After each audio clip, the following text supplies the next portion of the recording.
Hello, everybody, and welcome into the Apples and Genos Fantasy Hockey Podcast.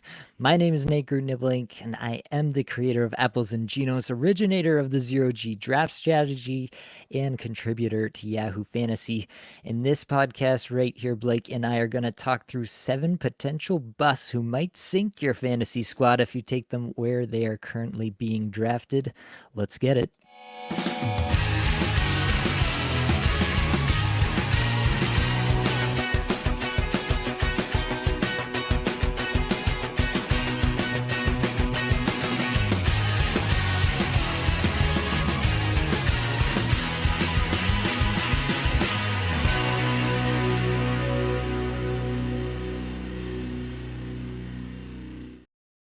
And of course, I have my best friend and your friend as well, Blake Creamer, here with me. Blake, how are you feeling? Buddy, I feel amazing. It feels like we just did this. Oh man, it's just I can never get enough of Nate in my life. It's a gap in my life. We are a whole country apart basically. Well, he's east, I'm west, but you know what? I feel like I've known him my whole life. My one, my only, my everything. Sorry, I'm gonna keep saying that. Thank you. Yeah, nice to be here, my man. After that intro, we are going to talk about busts in this Giggity. article. There it is. I knew that was coming. We're going to talk about 7 busts here. Some guys that we think, maybe you don't want to take them where they're going in drafts this year. Now, how are we going to determine who qualifies as a bust? We said they have to be drafted in the first 10 rounds, right? You have to invest some sort of draft capital into these players for them to really count. If you don't have to invest anything, then who cares if they bust? That's not information that you need for your fantasy league. So we said it's a person who's going to be drafted in the first 10 rounds who will not come close to returning value on their draft position. Blake, are you ready to get into the first one here? I just want to keep saying the word bust. Oh, how many times? It's a drinking game. Every time Nate says bust, you take a shot. All right. Come on. Let's have some fun. We're going to put the counter up on the screen. There you go. Yeah. All right. Number 1, Jamie Benn, the biggest bust in the whole list tonight. Yahoo ADP 76 Fantrax. He's actually down at 150 on Fantrax, so he's going pretty late there. But on Yahoo especially is where we would consider him to be a potential bust. I've got him projected for 24 goals, 57 points. Blake's got him for 27 and 61. Probably still going to be on that top power play unit like we discussed in our projections episode. We're not really anticipating that after the success they had last year that they'll really change that up. But I do think that the efficiency that he displayed last year is just going to completely come back to earth this season. And that's really what we're talking about here. He does hit a fair bit. I've got him for 98 hits. So that's kind of nice. Obviously, if you're in some sort of banger cat situation, there's that extra value there. And he does this on a low amount of average time on ice, but again, it's a situation where he's a vet, he's established. Like, do you really think that they're just going to suddenly change course and make him back into like a 19-minute a night player? I don't think anybody really thinks that's within the realm of possibility here for Jamie Benn. So Jamie Benn, just someone that, if you're drafting on Yahoo and he's there at ADP at 76, I just feel like there's always going to be like 20 other guys that I'm probably thinking about before I'm pulling the trigger on Jamie Benn. How about you, Blake? Yeah, absolutely. I mean, something you'll notice with these busts that we're talking about, it's a lot of them have just insanely high efficiency. That's not common for them, right? Like, that's a good way to sort of determine a bust, right? And this guy's the king of that mountain. You know what I mean? Like, buddy, no. Obviously had a big season last year. To quote Banksy, it was a Benaissance. All right, that's nice. Thank you, JB. 2 JBs, John Binkel, Jamie Benn. All right, correlation, maybe. Maybe. Even strength numbers for Ben were on the higher side, but still within what he normally does, so that's fine. He definitely has some chemistry with Wyatt Johnston, so that's nice. And I think that's going to be his line mate for this season here as well. But he had the second highest shooting percentage of his career at even strength. But not, that's not super unsustainable either. To me, it was the power play, right? Jamie Benn on the power play went off. That's where his numbers are probably going to see the biggest regression, right? Highest shots on goal per 60 and second highest shooting percentage of his career on the power play. But yeah, he's going to be a valuable player for sure. It's just valuable at 76 on Yahoo. Hell no, right? Like his floor is solid because of his access to that power play, right? He had a great year on the power play. What were his power play points? 30. Oh my God. Jamie Benn. Maybe I will take him at 76. No, we're not doing that. All right. But yeah, just some things stacked against him to me. The crazy efficiency, that's going to regress. That power play, he might be able to repeat that, but his efficiency at even strength probably goes away. And he's not getting enough ice time to there's just so many ways that he can regress that we can't take this man at 76, right? But he's still going to be a good fantasy contributor, right? I still think he's going to have a great season. I projected him, for 61 points. So that's a nice season. 76? No. That's where I'm at. Yeah. Sorry, JB. Yeah, just to give some context with some of the players around him at that Yahoo ADP, you've got, in my mind, like just a better prototype of the same player in Chris Kreider right there at 76.9. Like, just draft Chris Kreider instead of Jamie Benn every time and you'll just be happier. He hits more. He does the exact same thing on the power play, but he scores more goals. Longer neck as well. Exactly. The neck per 60 on Chris Kreider, nearly unparalleled. Yeah, important. Nearly on. There's Tyler Myers and then Tyler Myers, definitely Tyler Myers. I'm gonna have, okay, all right, yeah, he's got a huge jugular, just insane. We'll do a separate episode on that. Top 3 jugulars. Yeah, exactly. That's weird. Yeah, that's valuable information. All right, there we go.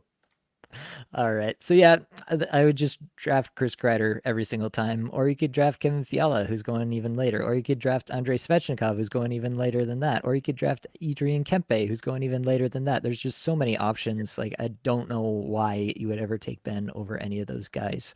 So don't be that guy. Don't take Jamie Benn. That will feel like a bust at the end of the season, I'm pretty certain. Number 2 on the list, Pierre-Luc Dubois, Yahoo ADP 92, Fantrax 103. I've got him projected for 27 goals, 59 points, 93 hits. That's on 17 minutes, 30 seconds average time on ice and 2 minutes, 45 seconds power play time on ice. Blake, you've got him for 27 goals and 54 points.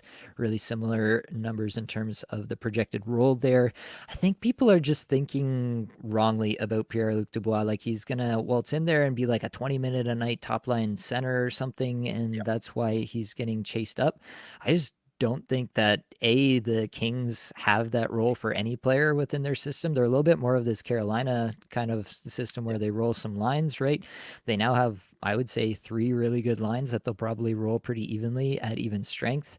They showed that even last year, even when they didn't have Dubois, that they were willing to do that. I think there will be even more of that this year. I think that's really my biggest case against Dubois, is that I just don't see a scenario where he's going to be this massive average time on ice player. And he's never been like, he has good rate stats, I would say. He does not have great rate stats. So the power of multiplication not necessarily working in his favor here either. So it's just a guy that I'm not excited about. Even if he does get more time on ice, like, I don't feel like this is a point per game player in the making, basically. And so I don't think he's got the ceiling. I think he's got downside here, and the 55 to 60 point range, I would not be surprised if that's where he ends up. And at this point in your drafts, you're going to be pretty disappointed if that's the player you draft with a decent pick here. Blake, what do you think about Dubois and his prospects on the new team? Yeah, no, I'm right in line with you there. I think, I'm first off, I'm definitely wary of players in new places, right? And you don't know what their role is going to be. And Pierre-Luc Dubois, say it, Frenchie, say chowda. Chowda. Sorry. Every time I hear a French name, that's what goes into my mind. 18 and a half minutes time on ice, right? I mean, will he get that? Maybe, I don't know. But yeah, I think what you said, you hit the nail on the head. Like, people that are taking him, in the top 100, they're probably thinking, oh yeah, this guy's good to go. He's top line center, top power play. Like, how about no and no, right? He's a second line center and a second power play, at least to start, right? Because who's going to get top power play? See you at the party, Victor Arvidsson. Come on, buddy. Yeah, that's good. I'm going to crush Nate on that one. 71 points for RV. We love that. Just kidding. Yeah, I'm sure, PLD will be on power play 1, for enough to be valuable, right? But yeah, I don't see it either, right? The way LA scores by committee, if he was the top line center in Winnipeg, yeah, now we're cooking to be like, oh, that's great. but LA, they roll 3 lines, and they kind of roll their power plays too. So I just don't see as much opportunity for him in LA as there was in Winnipeg, right? So yeah, and his, some of his stats too, like he had the highest on ice shooting percentage of his career last year. Okay, that's going to go down, right? He had a solid power play 1 role there in Winnipeg. That's not so solid here in LA. So there's a couple things that are sort of stacking against him. Plus, new player, new team. But he does get access to Kevin Fiala. That's going to be nice. So again, great. I think it's a great hockey trade, right? But for fantasy, I don't think it really moves the needle for PLD. And if you're taking him in the top 100, you shouldn't be. All right. Yeah, I feel pretty similarly about him over on Yahoo. Yeah, there's lots of guys going after him that like immediately after him, even that I'd love to have. Batherson, Reinhart, Evander Kane. There's just a bunch of guys right there that I'd rather have. Batherson goes after him on Fantrax too, so you're got the same situation over there. There's just always going to be names I feel like that I'm going to value more than what I see is most likely scenario is Dubois around 60 points, and that's just not something I'm going to get excited about at this stage in my draft, especially for a guy who's, I think he's center left wing in most spots. He's center only on Fantrax, actually. I think he's center left wing on Yahoo. Yep. So center only, especially on Fantrax, like I'm not interested in that, right? We all know how hard it is to get these winger spots filled out, and right wingers especially. Give me Batherson 10 out of 10 times in that spot. All right, let's keep pushing. Talk about Jared McCann as our number 3 here. Yahoo ADP 87 and Fantrax he's at 115. We've got decent projections, I guess I would say, for him. I've got him for 32 goals, 69 points, which is pretty nice. Blake's got him for 30 goals and 66 points. We both agree he's going to be somewhere around 17 minutes average time on ice. Definitely going to be on the top power play. But again, in Seattle, you have this situation where they roll these lines. They roll the power plays pretty evenly as well. And so it's really hard in these situations to ever say that, oh, yeah, this is the year he's going to be the trusted guy and he's going to get 19 plus minutes and it's really going to change his outlook for fantasy. I just don't know how you can get that excited about anyone really on Seattle and say that this is the guy that's going to buck the trend and get all those minutes that no one else is getting. Don't think they have that guy. I don't think they feel that way about anybody. I think McCann is a lock on their top power play. He's probably going to be get the most power play time out of anybody not named Vince Dunn next year. But I just don't think that that's going to matter in terms of the ceiling that you want to see at these early picks, especially at that Yahoo ADP. What do you think, Blake? Yeah, no, I'm big time on board with this. It's not a player I'm targeting.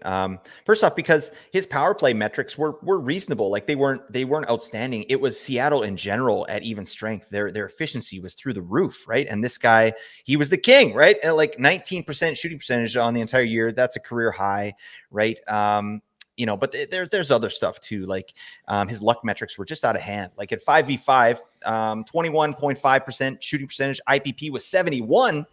It's interesting with McCann, his IPP, it was actually a little bit lower than what it was the season previous. So since he's got to Seattle, he's been a big time play driver, like IPP in the 70s, but still like that plus the insane shot percentage, at even strength. Like I just don't see, like it's hard to score at even strength, right? It's easier to score on the power play. And his power play numbers were not that great. He only got 16 power play points last year. Only 7 of his 40 goals were on the power play. Only a 52.8% power play share. So I don't know. It's just, there's too many variables with this guy and this team for me to really be in on it. If they're smart, they start giving him first line minutes, but I don't know. I'm not a coach. Like if wouldn't that be funny if like fantasy managers coached NHL teams? You know what I mean? Like what kind of debacle would we see with these teams? Yeah. Jared McCann, just get out there for 25 minutes a game. Let's get 80 goals on a season. That sounds nice.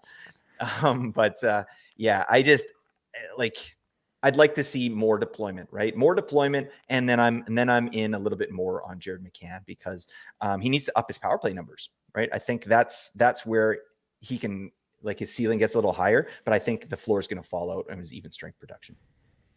Yep.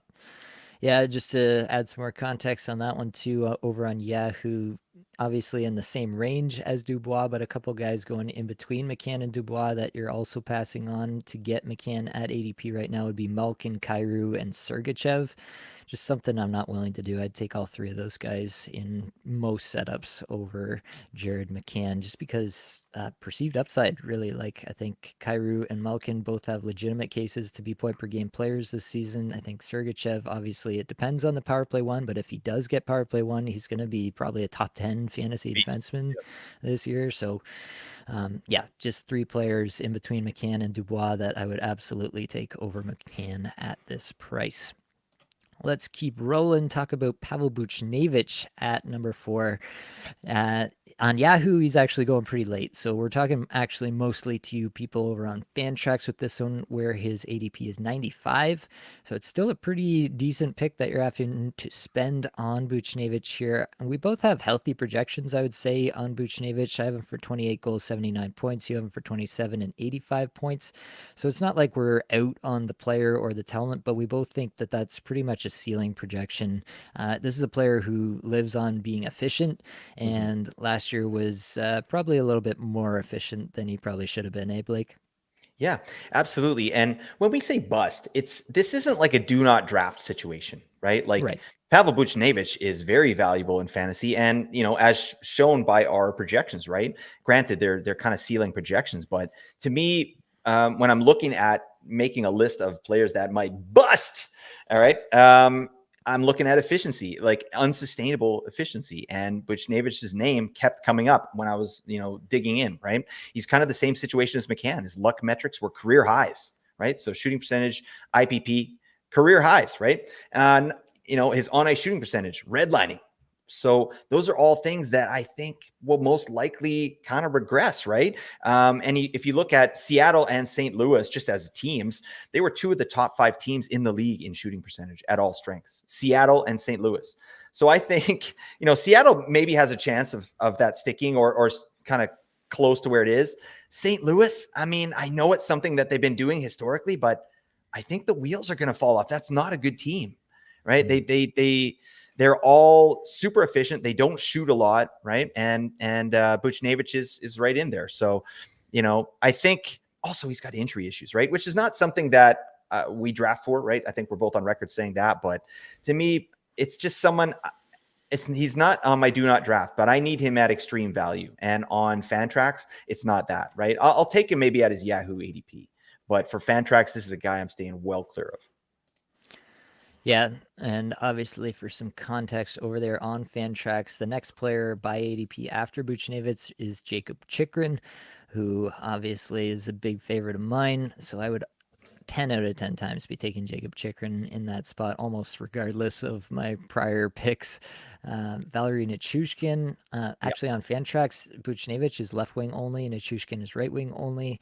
So favoring the right wing there for obvious reasons. If you've done a draft this year, you know that right wing is far, far harder to fill out than left wing in your fantasy drafts. And then there's a bunch of defensemen in here that you might take a gander at as well. Vince Dunn, Darnell Nurse, Shea Theodore are all in this range as well. There's lots of options in here. Feels like, yeah, Buchnevich could be one of those guys who maybe he doesn't hurt you. Maybe he's not a true bust, but it feels like there's not a lot of upside and there's a fair bit of downside here if things do kind of go belly up in St. Louis, which, I mean, if Jordan Binnington has anything to say about it, we could see some belly up behavior this year down there for sure. All right, let's keep pushing and talk about Ryan Nugent-Hopkins. We had to. I know everybody's talked about him and everybody's going to have him on these lists. And just because of the insane numbers that he put up last year, Yahoo, he's still going at 32 for ADP. And Fantrax is a little more reasonable at 49, but still, like, you're talking about the mold of a player who doesn't do much other than get assists on the power play. And if that power play takes a little bit of a step back from its historic levels last year, and Nugent-Hopkins takes a step back from some of his historic numbers last year on an underlying basis, then I think that's the case that both of us are trying to build here. We both got him for around 80 points, which would obviously be a huge regression from his 100 plus. I think was it 104 last year, if I remember correctly? Yeah, so both of us see that in the coming for RNH here. What do you think about where would you actually take RNH this year? Like, Oh, I you know did that that to me. I was going to do that to you. yeah, yeah. I I don't like even know. it's a tough one because I think neither of us have ever really gotten to that point where we're like, oh yeah, this is the spot for RNH. But where do you think like to my mind, he definitely doesn't fit in with the players that he's being drafted around. There's a lot of players that he's being drafted around that I'm gonna click 10 times out of 10. But in a draft where everybody's thinking the same as you and you're actually sitting there looking at it, where do you think he kind of falls? I don't know. So he's 33 on Yahoo, 49 on Fantrax, something like that. Like it's just too high. Like it doesn't feel good. So I don't know. I think if he's around like 60 to 70, maybe I'm like, but he's not going to fall that far. He's just Right. not going to fall that far. So I'm out on Nugent-Hopkins this year. Like it's just not going to happen, right? But like you said, he doesn't do anything else. But his not only is he's on the power play, but he's a big part of that power play. 53 power play points he got last year. That's ludicrous. That's I don't even I never would have thought that, going into the season, right? His like the season before he had 23 power play points. And then last season 53. Boom. All right. There are many players in the league that don't even get 30 points. This guy upped his power play points by 30. What the hell? So it's, everything went right for Nuge. We know this, right? And I can see a world where he gets 40 plus power play points next season. I think that's in the wheelhouse. I think we have to take that into account. It's just, to me, it's the ADP. It's the ADPs and the people that are being drafted around him, to me, are safer. And not like, again, this is kind of like a Buchnevich situation. Like he's not like, we'll call him a bust. All right. But a bust from maybe where he's being drafted. Right. And he's not going to return that value. But still a very valuable player. 80 points. Like that's what I've been projected for, or whatever it is. And with 30 power play points, like that's an amazing season. I don't know. This guy's a head scratcher. Like I don't know where I'm at with them. I'm definitely out on Nugent-Hopkins because and his shooting percentage too, career high, 18.4%. No, he's not going to do that again. 37 goals. I cannot see Nuge coming close to that again. So I don't know. You know what? You know how I deal with this analysis? I'm like, nah, somebody else can have Nuge. I'll do something else. I just trim that part off and then throw it away. But I don't know. Where's Nuge reach value for you, Nate? Yeah, I think you're probably right on in that range. Like, obviously, there's potential there, but it was just a tale of a tale of every single metric just being Magic. at the Yeah. high end.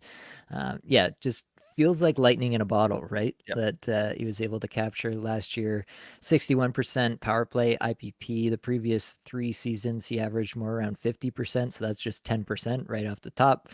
Then, the shots per 60, pretty much the exact same as the previous number of seasons. No real big change in his individual numbers. The shooting percentage at 25%.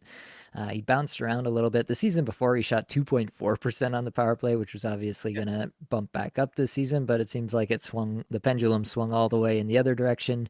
If you look back historically, you probably feel confident about him more in like a 17% range. So that's going to regress. Then the on ice shooting percentage, 22.7% on ice shooting percentage on the power play, which is just ridiculous. Even on the Hello. McDavid team, it's not going to happen again. So even if it's like 18%, again, it's a 4 or 5% number just shaved off the top there. So I don't think that the Edmonton power play will be historic once again. I do think, of course, that it'll be extremely efficient once again, but I am questioning, if Nugent Hopkins is as integral to that power play this year. If it runs through him as much this year, if he converts on his chances as much this year, and all of that kind of combines to bring him down. And it wasn't just on the power play either. He had an Yep. extremely efficient season across all strengths. And I'm just wondering, like, the projection that you and I have for him would have been his career high outside of last year as well. So it's not like we're super down on him. It's just at this ADP, like we're talking about, there's just so many names. He's going before Steven Stamkos. I can't, I can't We can't fathom that. stand idly by and let this happen. All right. Come on. Exactly. Going before Timo Meyer. This is on Yahoo, I should be saying. Yeah, there's just a lot of names here that I would infinitely prefer to Ryan Nugent-Hopkins. And even over on Fantrax at the 49, like there's still Svechnikov going behind him. There's still these wingers, Fiala, that I'm more interested in, that I think will be around that point per game pace, but provide more in other ways for you. So that's how I feel about it. Yeah, Sebastian Aho, another name that's probably going to score more goals and be in that wheelhouse as well. So there's a lot of players that just feel like equivalent or roughly equivalent to Nugent Hopkins. It feels like he's out of the tier of the elites, basically, and he falls into that next tier, and he's kind of heading that tier, and I'd rather him be at the back end of that tier. So that's a little bit how I feel about Nugent Hopkins. Let's keep talking about our next guy, number 6, Jack Eichel. Yahoo, he's going at 58, which is probably okay, but on Fantrax, he's up at 33, which I can't really stomach. I've talked a little bit about Eichel in a few different spots in this offseason about how I think we just kind of need to readjust our expectations for Eichel. He had that one season in Buffalo where he skated like 23 minutes a night and he put up, I think it was a 95-point pace that year, something along those lines. And everybody was like, oh man, this guy is terrific. He's just as good as Matthews, all these things. And he's just never been able to reclaim that. He's never gotten that kind of minutes again to be able to get up to those extended heights. And to be quite honest with you, his underlying stats are good, not great, similar to some of the other players we've talked about in here, where he really does need volume to really achieve those top end outcomes. And this is just not a team in Vegas that's really conducive to that. Like he's still, both of us have him projected for over 19 minutes, solid time on ice, but both of us have him projected for less than 80 points, 78 and 79 between myself and yourself. So Yep. I think both of us are seeing the same thing here. Eichel's just one of these guys that feels a little bit replaceable, quite honestly. I talked about Aho, and the fact is you can get Aho at 54 on Fantrax, and you're taking Eichel at 34. Like 20 picks difference between these guys, and they feel really similar to me for this upcoming season. And so there's just going to be basically no situation in which I'm feeling comfortable taking Eichel at ADP right here. How about you, Blake? Yeah, I don't know what it is about Jack Eichel, but something just doesn't feel good about drafting him. It's like, yeah, there's just not enough value for me. And like you said, he's a guy that kind of needs volume, and he doesn't always get it, right? He's not getting like elite deployment. He's kind of getting like Tage Thompson numbers, right? Who, you know, we'd love to see him over 20 minutes. This guy only averaged Jack Eichel, I mean, 1846 last season. Average time on ice, power play numbers, not that special, only 14. I mean, granted, he only played 67 games, but I don't know. There's something about Jack Eichel that doesn't really track. And like you said, at that ADP, even on both, I'm not really that interested in him at Yahoo at 58 either. Like, I think there are better options around there. Like, you know, Clayton Keller's there. Nico Hischier. I would take Nico Hischier over Jack Eichel every day of the week. You know, it's just Barkov's right there too. Barkov's going 2 picks before Jack Eichel in Yahoo. What are we doing? Oh my God. The other thing too is like Vegas scores by committee. They roll their 3, sometimes 4 lines, right? So they're kind of like a Seattle Light, right? I just don't trust the deployment. The player, like you said, the metrics aren't really there. He had that one good season. Also, I mean, this guy's got major injury history, right? And, you know, the past doesn't equal the present all the time, but I don't know. He's had like his neck fused together. Like it's, you know, one bad hit and this guy's out of it. And plus, you know, one of the guys on his team and power play partner, Mark Stone, is probably going to be in and out of the lineup, you know, all season. Like there's going to be a Stanley Cup hangover. I'm just not into it. I'm not into Jack Eichel. I'm not drafting him anywhere. Yeah. And a 79-point projection for a guy you're drafting at 33. No, that makes no sense. That's a bust. Yeah. Just looking through his advanced stats here throughout his career, he's bounced around a little bit. Like 10.6 shots per 60 last year is pretty nice, but that's just with an 8 individual scoring chances 4 per 60 number. That's just not conducive to a high shooting percentage ever. Like he had a 12% shooting percentage last year, and that's probably about as good as you can expect from him. That's the second Yeah, it looks like the second highest number of his career at Right. 12%. You're not talking about a high efficiency player here with Jack Eichel. And so you just have to take that into account, I think. And I think there's just still a bit of a name brand thing here Yep. with Jack Eichel. Now he's won a cup. I think people are factoring that in a little bit. Like, it's all subliminal stuff, I feel like, with Jack Eichel that kind Yeah. of raises the tides on his ADP, and it's just something that I think it's our due diligence to push back against and just say, he's just a comparable player in the end. Similar to what we talked about with Nugent-Hopkins, there's just comparable players out there that you can have later. You do not have to make this pick and cost yourself the extra that you could have at a different position or a different player. So that's how I feel about Jack Eichel. All right, last player on the list is Bo Horvat. This does not have anything to do whatsoever with Blake feeling completely spurned by this man. His ADP is actually identical on Yahoo and Fantrax, 114 in both spots. I've got him projected for 30 goals, 58 points. That's coming with 20 minutes, 15 seconds average time on ice and a top power play role. Blake's got him for 27 goals, 53 points. Just totally sending this man out to pasture. Blake, what do you have to say for yourself? Let's punt this man into the sun. Oh my God. Yeah, no, honestly, I'm petty. All right. Let's agree on that. But he might not be, I've probably given him a floor projection just subliminally, right? I'm just like, oh yeah, whatever. He's only going to get 50 points. Like it's a nice situation he's going into on the island there. No question there. So I think he does have headroom there to do better than the projection I have, but he got 70 points in 79 games last year. And that is by far his career high. Like his previous career high was 61. Right. And I watched this man play a lot in Vancouver, and he's just not a 70-point player. He's a great player. He's a very valuable player to a team. So like it makes sense. The Islanders went and picked him up. He's amazing at faceoffs. He was great on the power play last year. But that just dried right up after he got traded to the Islanders. Right. Like he was playing incendiary contract year in Vancouver. Congratulations, Bo Horvat. All right. He was great. And the power play in Vancouver was awesome. The power play on the island, stinky. All right. Worst conversion rate in the league last year. So I think Horvat will help that. A healthy Barzal will help that. But I mean, I've seen some of the projections that, Yahoo and Fantrax are putting up like 38 goals, 37 goals. No, it's not going to happen. Right.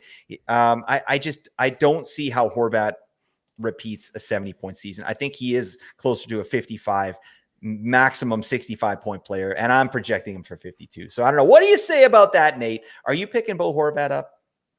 I haven't picked him up anywhere. At 114 ADP, it's not the worst decision that anyone can make, I guess, at the end of the day. But there are still names out here like Drew Doughty goes right after him. Michael Matheson goes after him. You've got the Trevor Zegras, Troy Terry, Anaheim combo if you're looking for the off nights. There's just so many options in this range where, like, is the center that you're hoping has a breakout season with the Islanders? There's just a lot of things that have to go right for this to really pay off in a big way. And so it just feels like, it feels a bit like a floor pick in these rounds where I'm really looking at, getting those off nights with an Anaheim player. I love Troy Terry this year. I've talked about that extensively. It's prime time. I've talked about this range for defensemen. It's prime time to get those defensemen, the back end of that tier of the solidified power play one guys. Love picking up these defensemen in this range, like Doughty, like Matheson. So there's just always lots of options in this range that I'm a little bit more interested in than a center only guy that's potentially going to have to take some time to adjust and has all the weight of expectation of that huge contract that he signed there as well. So that's how I feel about Bo Horvat. I did just want to throw in, I didn't warn Blake about this, but I did just want to throw in a quick few honorable mentions at the end here. There's no connection between these three players, but I just want to throw this out there. Three more busts for you. It's Elias Pettersson, Andrei Kuzmenko, and Quinn Hughes. That will be You all, son folks. of a Oh my God. What? No. Well, you know what? Kuzmenko should be on the list, honestly. But I'll tell you who's Pettersson and Hughes. No. All right. Shame on you, Nate. All right. How dare you? How dare you, sir? That was the most fun I've had all episode here, but we should probably actually get out of here, Blake. Before we go, I do want to remind everybody they should jump into the Apples and Geodes Discord. Link is in the show description. We're having tons of chats every day, 800 plus fantasy managers in there. You should also check out the Apples and Geodes Patreon if you're looking for constant advice throughout the season. For $5 a month, I promise that I'll answer your questions all season long. And while you're here, if you could rate the pod, if you could click like and subscribe if you're over on YouTube, we would greatly appreciate that. Really trying to grow the YouTube audience here. So any subscriptions over there would be greatly valued at this point. But that's all we've got for this episode. Hopefully it brought you some value, helped you get a little bit better at fantasy hockey today. All the advanced stats you heard us reference today came from Natural Stat Trick. You should definitely use that in your fantasy hockey endeavors. Many thanks to the band They're There for supplying the music for the podcast. Be sure to check out their Spotify as well. And that's it, folks. Much love.